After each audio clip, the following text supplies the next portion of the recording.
Hold tight, because the news is coming at you fast. Delaware could see electricity bills skyrocket over 80% thanks to a new analysis of data center demand, and that's just the beginning. Jameson Tweedy is sounding the alarm, warning of potential blackouts and a massive strain on the grid. But is a new tariff the answer, or just a band-aid on a much larger problem? We'll dive into the details and what it means for your wallet. Stay tuned. Here's a simple way to protect your phone without stress. This ALEN 3-pack comes with tempered glass screen protectors, camera lens protectors, and an installation frame for an easier, cleaner fit. It's clear, case-friendly, and built to help guard against scratches and everyday bumps. Check the link in the comments to get it on Amazon. Now, let's shift gears to Virginia, where Server Farm is proposing a massive data center complex right near residential neighborhoods in Tysons. We're talking about buildings exceeding size limits and potentially encroaching on setback requirements. Land use attorney Jill Parks is pushing for a bespoke facility, but will residents accept a modernized data center in their backyard? The Fairfax County Board of Supervisors will have a tough decision to make. Idaho is facing a critical question. What are the true environmental costs of the booming data center industry? Josh Johnson from the Idaho Conservation League is presenting The Dark Side of Data Centers tonight, focusing on the massive energy and water consumption these facilities require.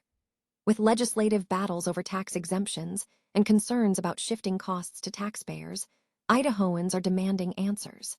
Will voters follow Wisconsin's lead and limit public subsidies?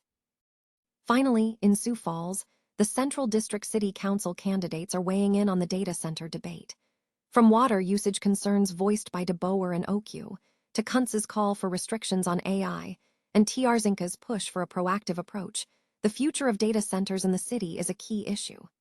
Don't stay in the dark. Get informed, get involved, and make your voice heard. Subscribe now and hit the bell to stay up to date on all the news that matters. A new analysis warns that the surge in data center construction in Delaware could dramatically increase electricity prices for residents and businesses, potentially leading to power outages. The Siemens Energy Report, commissioned by the Delaware Department of Natural Resources and Environmental Control, projects wholesale electricity prices could rise by over 80% if energy demand doubles by 2029. This increase stems from the strain new data centers will place on the existing power grid. While these wholesale price spikes don't directly translate to consumer bills, they often influence local energy auctions and ultimately impact what Delawareans pay. Public advocate Jameson Tweedy emphasizes the report highlights potential risks, suggesting data centers generate their own power as a mitigation strategy. The impact won't be uniform, with southern Delaware potentially facing higher costs due to transmission line congestion. Delmarva Power anticipates a doubling of peak demand if 5 planned data centers in Newcastle County are built. Delaware is considering a large load tariff, higher fees for large energy consumers like data centers, but Tweedy cautions this won't shield consumers from wholesale price increases. Efforts to increase power generation are underway, including exploring small modular nuclear reactors and allowing Delmarva Power to resume power production. Some data center projects have faced setbacks due to Coastal Zone Act restrictions, potentially lessening the impact, but even with limited construction, prices could still rise by 9% due to regional demand. The state's electricity grid is interconnected with Virginia, Pennsylvania, and Ohio, all experiencing data center booms driven by AI, further exacerbating the issue. A California-based company, Server Farm, is seeking Fairfax County approval to transform an existing office complex in Tysons into a state-of-the-art data center facility, dubbed Vienna Cloud. The proposal, first reported by the Washington Business Journal, involves replacing 2 aging office buildings at 7990 and 7980 Quantum Drive with a modern data center totaling over 316,000 square feet. This exceeds the county's recently updated 80,000 square foot limit, requiring a special exception. While the site is located in an industrial zone where data centers are permitted, the sheer size and proximity to residential areas, just 107 to 131 feet from the reserve at Tysons Corner Apartments and Heritage Point townhouses, are key considerations. Server Farm argues the new facility will be designed to minimize impact, featuring extensive landscaping, a new sidewalk, and improvements to an existing athletic field.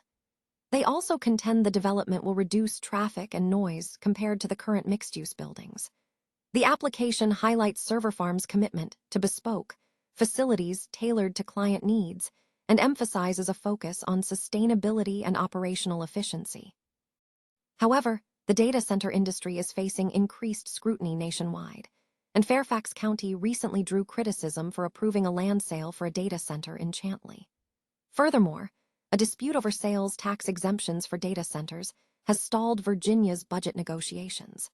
The zoning application remains under review by county staff, and the Board of Supervisors' decision will be closely watched amid ongoing debates about the industry's impact on communities and the environment. Idaho residents are invited to learn about the growing impact of data centers on the state's resources at a free presentation Monday evening.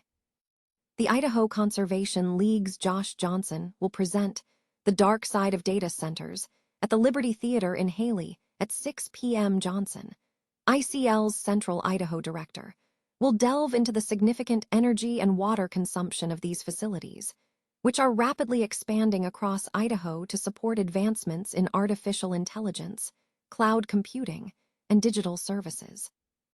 Concerns are mounting regarding the potential for shifting costs onto ratepayers and taxpayers, particularly when substantial tax incentives are offered without a guarantee of long-term job creation. Recent legislative sessions saw multiple bills introduced addressing data center tax exemptions, water usage, and electricity rates, with varying degrees of success. The discussion comes as a Wisconsin town recently approved the nation's first local referendum limiting public subsidies for data centers, highlighting a growing national conversation about the sustainability and economic impact of these facilities. Sioux Falls is grappling with the growing presence of data centers, and candidates for the Central District City Council are weighing in on the issue. The debate centers on balancing technological advancement with concerns over water usage, energy costs, and public input. Candidate Rusty DeBoer acknowledges the inevitability of data centers while emphasizing the need to protect the city's limited natural resources. Phil Kuntz advocates for stricter regulations on water consumption and even limitations on artificial intelligence, citing resource strain versus tangible benefits. He also stresses the importance of increased public engagement in data center decision-making. Candidate Aaron McKinley has not responded to requests for comment. Jameson Okue shares concerns about water and rising energy bills, mirroring the anxieties of many residents. Finally, candidate Alex Zinka urges a proactive approach, cautioning against outright rejection of data centers while recognizing the long-term realities of technological progress. The candidates' varied perspectives highlight the complexities of integrating data centers into Sioux Falls' future.